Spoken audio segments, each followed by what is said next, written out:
Concernant l'agence de développement du service civique, c'est Madame Dubié, mais d'autres aussi parlementaires qui ont évoqué cette développement économique, pardon, qui ont évoqué cette question. Pourquoi une agence? Chacun l'a bien compris, il y a beaucoup de dispositifs de développement économique dans notre territoire, et en particulier sur les cibles qui nous intéressent aujourd'hui. Et l'idée du président de la République est en fait d'avoir un outil de coordination de ces dispositifs, intégrant d'ailleurs, et je réponds au passage à Régis Juanico, intégrant d'ailleurs les missions existantes. Les PARECA devra sûrement se revisiter au regard de la création de cette agence qui sera préfigurée avec deux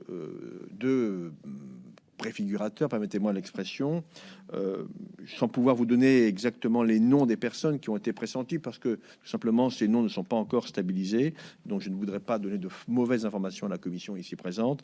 Il est clair que nous voulons associer un acteur de l'action territoriale et associer un acteur de l'action économique comme préfigurateur. Le choix relève du président de la République.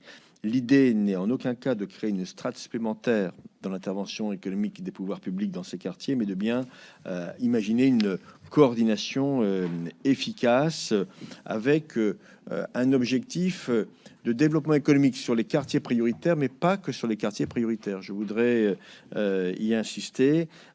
Cette agence doit être aussi utile dans des zones rurales qui sont en souffrance et qui méritent aussi les développements économiques. Ce sera voilà, un travail commun à mener. Cette agence doit être considérée vraiment comme une valeur ajoutée par rapport aux dispositifs déjà existants sur les territoires concernés.